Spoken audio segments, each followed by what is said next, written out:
Halo, nama saya Ando dan pada video ini saya akan menjelaskan tentang card workflow diagram. Jadi ini adalah sebuah workflow yang kami pakai untuk mengerjakan sebuah konsep bangunan dari mulai sketsa sampai akhirnya dia menjadi sebuah produk utuh yang dapat ditransfer ke kontraktor untuk dibangun. Kita akan mulai, ini adalah diagramnya, card workflow diagram. Intinya subbagiannya hanya ada 3, yaitu issue, konsep, dan build design. Nah, ada yang bertanya, dari mana nih kita harus memulainya? Nah, semuanya start dari issue. Dia beralih ke konsep dan ke build design. Oke, kita pertama start dari issue dulu. Issue yang dimaksud adalah masalah. Permasalahan seperti orientasi. Di mana sih tempat bangunan yang akan kita bangun itu terletak? Apakah dia di tempat yang berkontur? Apakah dia di tempat yang flat? Apakah dia menghadap ke area slum atau lain sebagainya? Itu pasti sangat berpengaruh kepada desain yang akan kita buat. Masalah-masalah yang lain, misalnya politics, yaitu masalah kesepakatan yang ada pada suatu wilayah. Di daerah X misalnya, kita mendapatkan data bahwa GSB-nya adalah 5 meter. Lalu misalnya yang lain lagi, needs and wants, tentang keinginan dan kebutuhan dari owner itu sendiri. Ownernya itu siapa? Apakah dia seorang penari? Apakah dia seorang dokter? Atau apakah dia misalnya pilot? Pasti ketiganya itu mempunyai karakteristik khusus dan mempunyai sifat-sifat dan hobi masing-masing. Dan itulah yang mesti kita perhatikan dan kita catat untuk kita counter nantinya kepada konsep bangunan yang akan kita buat. Nah, dengan masalah yang sudah kita temukan, lalu kita pikirin nih bagaimana caranya kita dapat mengcounter permasalahan-permasalahan tersebut dengan konsep. Misalnya kita menemukan permasalahan yang bangunannya ada terletak di tanah yang kecil. Nah, bagaimana cara menyelesaikannya? Dengan menggunakan smart furniture misalnya, lalu dengan menggunakan konsep inside out dan outside in misalnya, dan lain sebagainya. Lalu misalnya kita punya permasalahan site-nya menghadap ke arah barat. Nah, bagaimana cara mengcounternya? Bisa jadi dengan menggunakan SPSM, bisa jadi dengan menggunakan balkon dan lain hal sebagainya. Nah, baru deh dari konsep itu kita bangun nih desainnya seperti apa. Apakah bentuknya masanya kotak? Apakah dia membutuhkan tritisan yang panjang? Apakah kita harus membuat sebuah experience khusus saat dia sampai masuk ke dalam sebuah ruangan, cukup atau enggak? Nah, itu berasalnya dari sebuah konsep. Nah, oke. Mungkin ada yang bertanya, gimana sih kira-kira cara menggunakannya kalau misalnya kita ingin taruh ke bangunan? Saya akan contohkan, ini adalah sebuah pola pikir yang saya buat waktu saya mendesain rumah di daerah Sentul. Nah, kurang lebih ini adalah konfigurasinya. Pertama yang akan kita lakukan yang seperti di atas itu adalah wawancara dan mencari masalah seperti yang tadi ya, issue. Lalu mencari aksi reaksinya di sebelah kanan. Nah, kita bisa list dari yang paling butuh sampai yang paling bawah itu adalah wants gitu. Jadi yang paling atas tuh yang emang udah ketentuan dari sananya, kita mau nggak mau harus ikutin. Lalu makin dia ke bawah itu adalah yang nggak ada juga nggak apa-apa lah, istilahnya seperti itu. Nah, ini saya persimpel seperti ini. Pertama misalnya politik. Kita menemukan bahwa GSB-nya 5 meter, lalu ternyata ada GSS nih untuk khusus bangunan ini, yaitu 2 meter, lalu untuk di lokasi itu tinggi bangunan nggak boleh dari 15 meter. Bagaimana cara menghadapinya? Ya udah tulis saja dulu penerapan pada site seperti bagaimana misalnya. Lalu orientasi. Kita harus temukan nih, kemana nih dia menghadap si tanah. Ternyata ke barat timur. Nah, akan ada masalah nggak? Bisa jadi. Tapi di barat itu ada gunung yang indah. Masa karena kita taunya barat itu panas, kita langsung tutup aja? Kan nggak mesti selalu seperti gitu ya. Lalu bagaimana cara reaksinya? Bisa jadi dengan SPSM, lalu bisa jadi kita dengan menggunakan tritisan, lalu bisa juga kita menggunakan balkoni dan lainnya. Lalu mulai masuk kepada keinginan owner. Yang pertama, budgetnya apakah pas-pasan atau santai? Kalau santai, berarti akhirnya ada potensi untuk kamu untuk bereksplor dalam desain. Tapi kalau misalnya desainnya pas-pasan, budgetnya pas-pasan, akhirnya harus hati-hati nih dengan penggunaan material yang akan dipakai.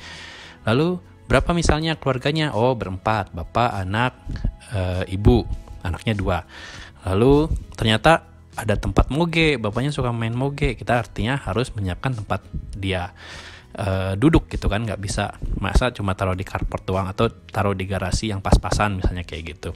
Lalu ada ART nggak? ART-nya ada berapa? Apakah ada sopir seperti itu juga atau nggak, perlu dikasih ruang atau ART-nya bolak-balik? Nah, dengan kita sudah menemukan, langsung kita bereaksi nih. Oke, saya harus membuat konfigurasi ruang untuk semuanya, lalu mungkin saya harus membuat bubble diagram untuk konektivitas antar ruang, juga program ruang yang dapat memfasilitasi semua kebutuhan owner. Nah, baru yang ke bawahnya mulai ke yang keinginan-keinginan tertentu dan opsi-opsi yang bisa ditawarkan oleh owner. Misalnya, bapaknya hobi coding. Nah, lalu ibunya hobi bercocok tanam dan anaknya senangnya main game. Nah, lalu apa yang harus kita lakukan? Yang harus kita lakukan adalah rumus ini. Ini adalah rumus yang saya coba bikin sendiri untuk CAD Firma, yaitu what if subject plus superpower. Nah, maksudnya adalah seperti what if itu seperti kita tahu bagaimana subjeknya itu adalah ruangan atau enggak tempat khusus, lalu plus superpower itu adalah apa sih kehebatan dari ruangan tersebut. Misalnya what if a living room with 360 degree view misalnya, atau bagaimana bila ruang game yang dikelilingi oleh Lee Kuan Yew, atau bagaimana bila ada sebuah taman privat yang mengakses ke hampir semua area publik. Nah, seperti itulah. Lalu untuk mendapatkan itu tentunya kita bisa mencari referensi-referensi yang ada di buku, yang ada di internet dan lain sebagainya. Nah, terakhir adalah tentang poin opsional. Itu adalah poin yang menurut klien ini ada boleh, nggak ada juga nggak apa-apa. Jadi lebih ke sunnah ya. Hanya ada alangkah lebih baiknya bila arsitek dapat mengcover apa semua kebutuhan yang diminta oleh owner. Jadi misalnya opsinya adalah bisa nggak sih minim AC gitu, atau bisa nggak sih udaranya yang dipakai itu alam aja, AC tuh ya sekali-kali aja lah kalau misalnya lagi benar-benar panas. Lalu bisa nggak sih rumahnya pakai fotovoltaik seperti itu. Nah, lalu ini adalah tempat kita untuk bisa mengakomodir kebutuhannya. Misalnya dengan pengen udara alam atau pengen tanpa AC, ya udah kita mungkin lebih menggunakan desain yang pasif dibandingkan desain yang aktif. Lalu ya udah kita kasih roof garden deh biar lebih segar gitu sih suasananya, biar kita bisa menambah tempat-tempat area-area hijau untuk di rumahnya dan lain sebagainya. Ini adalah sebuah konfigurasi. Jadi kita bikin dulu nih, kita udah pasti punya ya, kalau kamu punya data CAD-nya atau punya data oret-oretan tukang atau lain sebagainya, kita bagi-bagi dulu sesuai dengan permasalahan yang paling awal, yaitu permasalahan yang konkret ya, politik. GSB, GSS, lalu misalnya tinggi bangunan, lalu kita bagi aja langsung kepada bangunannya. Ternyata GSS-nya di sini, lalu GSB-nya mundurnya kurang lebih segini. Nah, dengan itu apa yang kita bisa dapat perlakukan ya? Apakah mungkin di 2 tempat kosong ini kita bisa jadikan akses nih, yang satu private, satu service, misalnya seperti itu. Lalu kita lihat site-nya, kan berkontur, tidak berkontur, ada sloopy misalnya dan lain sebagainya. Untuk kasus ini kita pakai yang berkontur. Lalu gunungnya di area barat, dan area barat ada di tempat yang condong lebih turun dibandingkan area yang timur. Lalu bagaimana cara kita mengaplikasikannya? Nah, yang pertama yang akan kita lakukan adalah meshing. Nah, di mana nih kira-kira kita taruh bangunan kita? tadi kita udah sepakat mau passive design kan. Nah, artinya kalau misalnya kita mau terapkan ke bangunan tropis seperti apa sih passive design? Oh, yang gampang aja. Bikin bangunan yang tipis-tipis misalnya, atau enggak yang langsing-langsing, agar cahaya bisa masuk dari segala tempat dan juga udara bisa cepat masuk, cepat keluar dari sisi kanan dan sisi kiri. Yaudah deh kalau gitu, misalnya bangunannya box aja, persegi panjang seperti itu, kira-kira seperti ini. Nah, lalu di mana letakinnya? Apakah dia boxnya L, apakah U, apakah dia I, dan lain sebagainya. Balik lagi tergantung terhadap bentukan dan konfigurasi ruang yang cukup untuk tempat kita. Oke, let's say bentukannya I gitu ya. Satu box saja dipasang sebegitu. Ditaruh di mana nih? Apakah atas, bagian menghadap ke utara lebih banyak, atau ke selatan? Oh, karena saya pengen taman private dan dia nggak panas, ya udah deh saya pengen punya bukaan ke selatan yang lebih besar dibandingkan ke bukaan yang lain. Jadi pada saat misalnya kita membuka ruangannya sebesar mungkin, kita buat bangunannya transparan, bisa jadi ruangan tidak akan panas. Passive design terjawab. Oke, next adalah permasalahan zona, di mana kita akan menempatkan zona-zona khusus seperti service, lalu semi private dan private. Karena di sini kita diperbolehkan untuk membuat bangunan lebih tingginya yang maksimal 15 meter dari jalan.